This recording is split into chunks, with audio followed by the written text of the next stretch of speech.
Avant de partager le texte qui nous est proposé pour ce matin, je vous invite à la prière.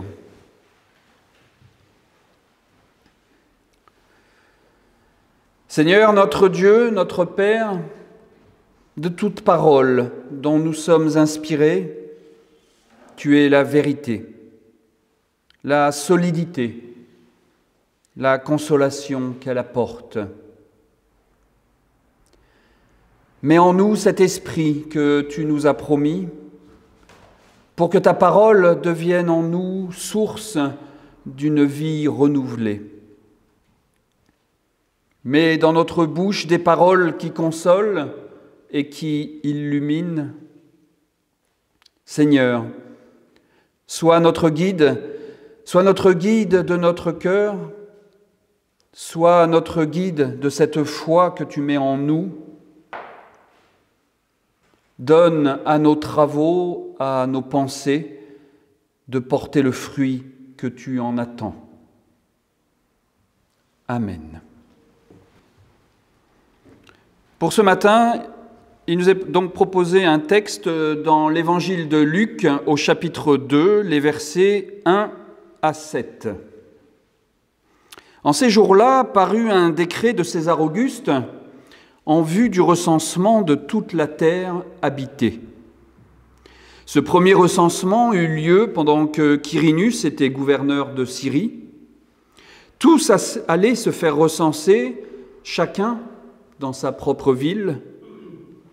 Joseph aussi monta de Galilée, de la ville de Nazareth, pour se rendre en Judée, dans la ville de David, appelée Bethléem, parce qu'il était de la maison et de la famille de David, afin de se faire inscrire avec Marie, sa fiancée, qui était enceinte. Et pendant qu'ils étaient là, le temps où elle devait accoucher arriva. Et elle mit au monde son fils premier-né. Elle l'emmaillota, elle l'installa dans une mangeoire, parce qu'il n'y avait pas de place pour eux dans la salle. Seigneur, ta parole est vérité, sanctifie-nous, fortifie-nous dans ta vérité. Amen.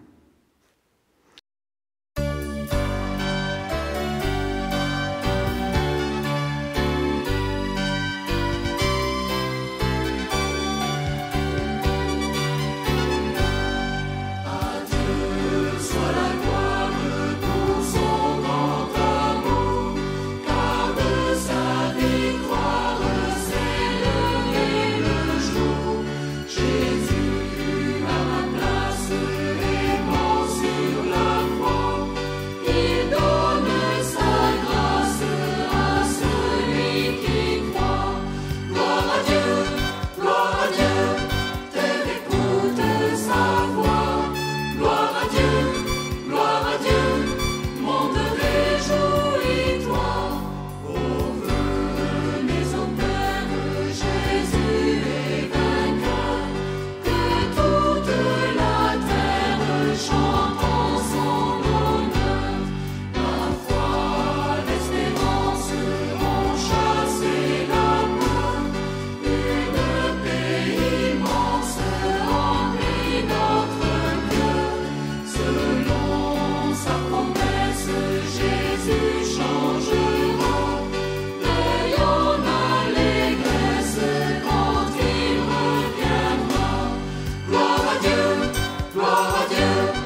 Chers frères et sœurs, vous êtes peut-être un peu surpris par ce choix de texte pour ce début d'année.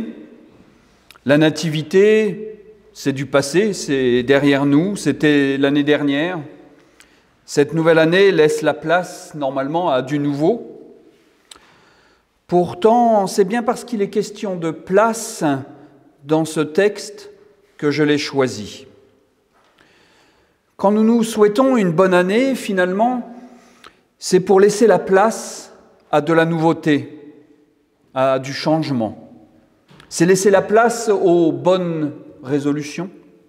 Surtout cette année, c'est aussi pour laisser la place à du meilleur. Comme si tout ce que nous laissions derrière nous était de l'ordre du mauvais choix, peut-être. Et là, dans notre texte, il n'y a pas de place pour ce qu'il y a de meilleur. Il n'y a justement pas de place pour ce qu'il y a de meilleur. La question de la place dans nos vies est une question qui revient souvent. Il peut s'agir tout simplement d'un espace physique, que ce soit la place en tant qu'espace de vie.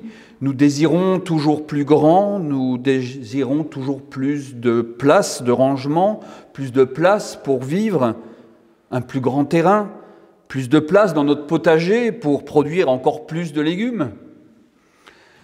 La place peut être aussi cet espace plus abstrait qui parle de notre manière de vivre. Laisser de la place dans nos emplois du temps, faire de la place pour un meilleur équilibre familial ou dans un couple, laisser de la place à chacun. Nous voyons que ce terme de place peut désigner différentes choses, différentes notions. Mais il me semble que ce manque de place dans l'auberge, dans le texte de Luc, a un sens bien particulier. C'est ce que nous allons regarder dans un premier temps. Puis nous ferons un saut au XXIe siècle pour voir ce que cela signifie aujourd'hui pour nous, chrétiens, ce manque de place dans une auberge et quelles conséquences cela peut entraîner. Et dans un dernier temps, nous verrons que cette auberge nous concerne tous.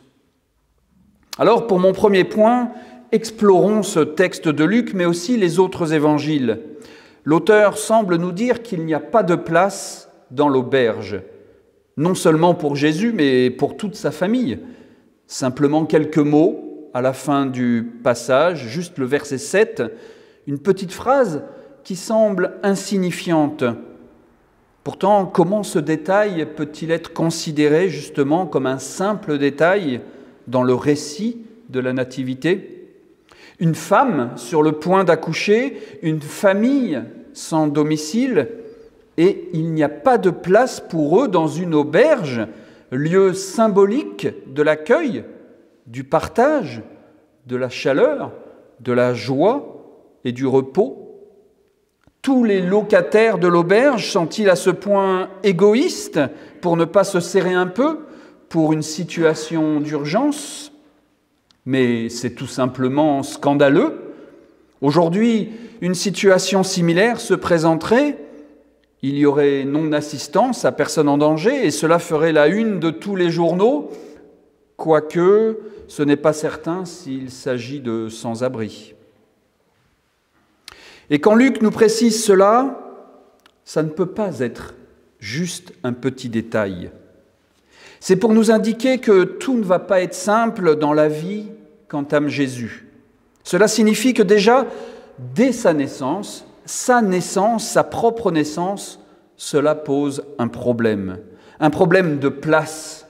Et pas seulement une place qui se mesurerait en mètres carrés, mais aussi un problème de place dans la société pour cet être humain qui arrive pour ses idées et pour la foi, tout simplement. Et ça ne fait que commencer. Regardez plutôt avec ces quelques exemples tirés des évangiles. Le roi Hérode le Grand, entendant parler de l'arrivée d'un nouveau roi des Juifs, organise le massacre des enfants de moins de 2 ans. Dès sa naissance, aucune place n'est accordée à Jésus. Il est encore tout petit, innocent, Il n'a rien fait, il n'a rien dit, mais la perspective de ce qu'il pourrait faire fait trembler un roi reconnu pour sa violence et sa cruauté. Dans l'évangile de Matthieu, lorsque Jean-Baptiste a été emprisonné par Hérode Antipas, le fils du premier Hérode, Jésus se sent menacé et repart en Galilée. Pas de place non plus pour Jésus à Nazareth. Dans l'évangile de Luc, quand Jésus se met à enseigner dans les synagogues, son message est subversif. Il est rejeté de la synagogue et une nouvelle fois, il échappe de justesse à la mort en évitant d'être jeté du haut d'une falaise. Pas de place non plus dans la synagogue au milieu des siens. Un village de Samaritains refuse d'aider Jésus et le rejette. Pas de place non plus ici, alors que Jésus est juste de passage. La trahison de Jésus par Judas et le reniement de Pierre sont-ils aussi des signes que Jésus n'a pas sa place parmi les siens? Certainement. Quand Jésus comparaît devant le Sanhédrin, puis devant Pilate, puis qu'il est condamné par les foules et les grands prêtres, cela signifie aussi que Jésus n'a pas sa place parmi eux. Il n'est pas le bienvenu dans ce monde.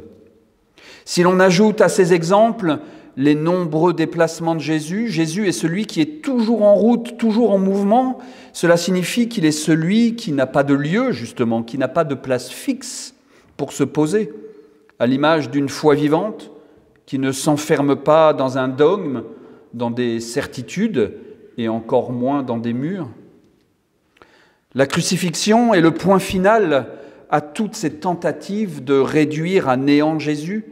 Il n'avait sa place nulle part dans ce bas monde.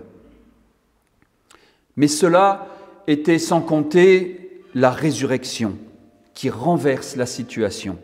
À vouloir refuser toute place à Jésus, la résurrection devient l'événement qui permet la présence universelle et éternelle de Jésus le Christ. La résurrection est ce qui donne enfin une place à cette parole qui est devenue chair et qui a fait sa demeure parmi nous, nous dit Jean. À partir de là, plus rien n'empêchera Jésus d'être à sa place, partout.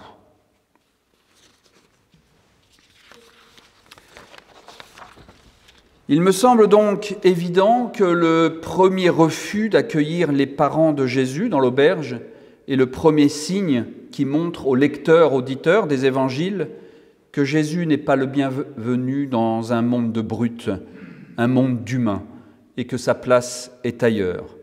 Tous ces exemples que j'ai pris dans les évangiles tentent de nous montrer toutes les difficultés que Jésus rencontre pour faire adhésion autour de lui. Alors, me direz-vous, très bien, après avoir établi ce constat, qu'en faisons-nous ? Ce n'est pas tout de dire que les textes bibliques semblent nous montrer petit à petit que la place de Jésus est ailleurs. Mais qu'est-ce que le texte biblique veut bien vouloir nous dire dans ce message ?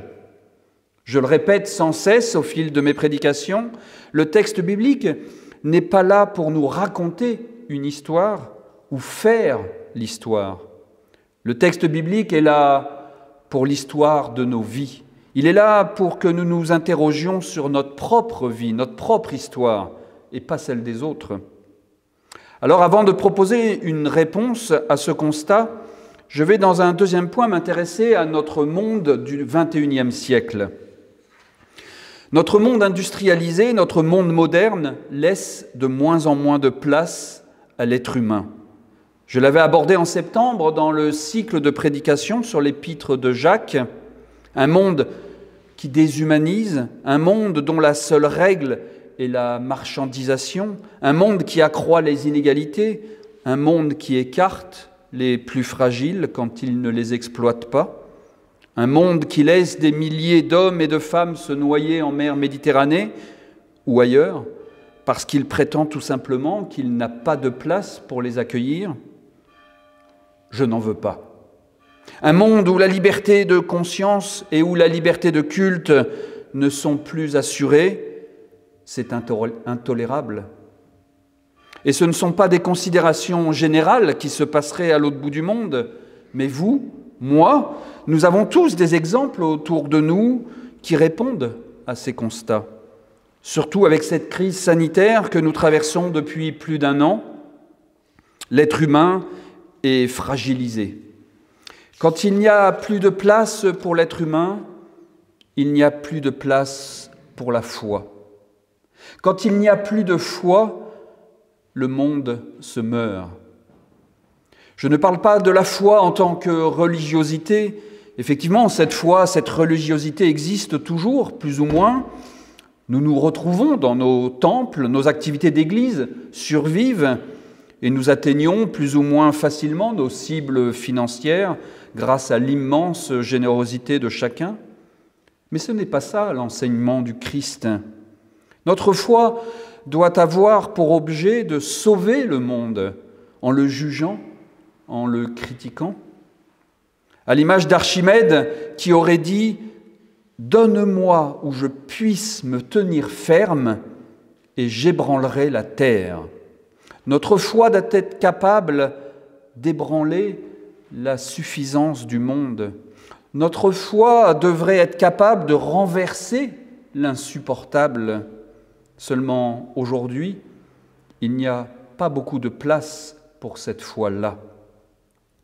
Eh bien, je crois qu'en plein milieu de cette crise sanitaire, nous sommes justement à l'entrée de cette auberge dont nous parle Luc, où l'on nous dit qu'il n'y a pas de place pour une foi dans un monde à venir qui permettrait de cultiver l'espérance.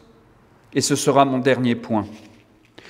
Ce texte qui nous est proposé ce matin est une magnifique illustration de ce qui se passe aujourd'hui. L'auberge où frappent Joseph et Marie, c'est peut-être nous. C'est peut-être tout simplement notre vie. C'est peut-être le monde qui nous entoure. Notre monde n'a ni la place, ni le temps d'accueillir ceux qui cherchent à donner la vie. Les isolés sont encore plus isolés. Les personnes fragiles sont encore plus fragilisées par manque de temps ou simplement parce qu'il y a plus important. Oui, c'est vrai. Faire rentrer un couple pour un accouchement dans une auberge, ce n'est pas ça qui va rapporter de l'argent à l'aubergiste. Mais bien au-delà de ce constat de société, cette auberge, c'est ce qui est au fond de moi. Parce que c'est si difficile de faire rentrer le Christ dans ma vie. Mais surtout parce que la foi répond, je crois, à un autre modèle économique que tous ceux qui sont enseignés dans les plus grandes business schools. L'amour, la paix, la générosité, la bienveillance, la compassion, l'amour inconditionnel. En avez-vous déjà entendu parler dans les discours économiques ? Heureusement que quelques prix Nobel de la paix viennent sauver cela, mais ils passent vite aux oubliettes. C'est pour cela que le message biblique est subversif. C'est parce qu'il bouscule l'ordre établi, non pas en envahissant un parlement ou un capitole, ou en renversant je ne sais quel gouvernement. Le message biblique appelle à transformer nos cœurs. Il appelle à forcer la porte de notre auberge qui se tient en nous et que nous maintenons fermée malgré les appels à l'aide de l'autre côté de la porte. Notre auberge à nous, c'est ce lieu où l'on se trouve finalement si bien confortablement installé, bien au chaud, où il est si difficile de faire de la place. C'est ce lieu de confort où l'on se réfugie et où on se coupe du monde extérieur, où l'on ne voit même plus s'il fait beau ou s'il pleut, s'il fait froid ou s'il neige. Je ne parle pas de notre maison, de notre salon, je parle de ce lieu intime au plus profond de nous-mêmes, ce que Jésus appelle ailleurs dans les évangiles, ce lieu le plus reculé de la maison, où nous devrions nous mettre pour y rencontrer Dieu et prier. Au lieu de cela, nous transformons cette place en lieu de confort. C'est tellement plus facile. Ou par peur, ou parce que nous ne savons pas nous y prendre, tout simplement. Alors, en ce début d'année 2021, le plus beau vœu que j'aimerais vous faire, nous faire, c'est que nous arrivions à faire de la place pour une rencontre. Juste une petite place pour ce petit Jésus qui est appelé à naître. Une rencontre qui a changé tant de vies et qui pourtant, aujourd'hui, crée au mieux l'indifférence, sinon la peur. Vivre avec le Christ, au nom du Christ et pour le Christ, n'est qu'une affaire de rencontre. Pour cette rencontre, il suffit de dire oui, j'ai de la place pour que tu entres. Amen.